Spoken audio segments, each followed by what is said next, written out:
মশলাটা প্রচুর আছে এর মধ্যে লেগে। এবার এটা ধুয়ে একটু জলটা দিয়ে দিই।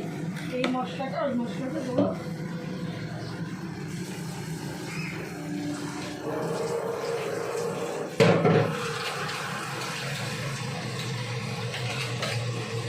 মশলা ধোয়া জলটা একটুখানি দিয়ে দিলাম।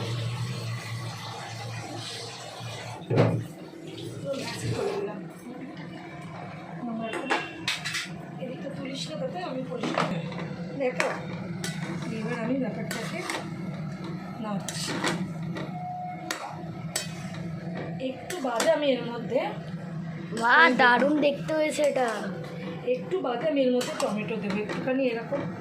চলুন, সব মশলা দেওয়া আছে, নুনটাও দেওয়া আছে। নুনটা আমি একটু চেক করে আবার একটু বাদে দিচ্ছি।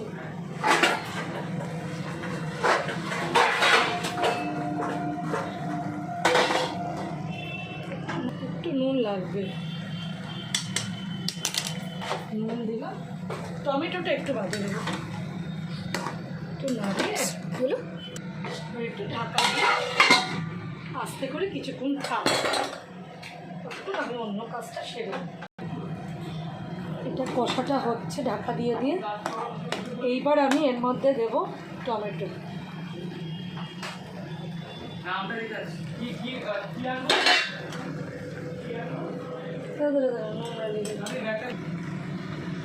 টমেটোগুলো দিয়ে আমি এবার নাড়ব।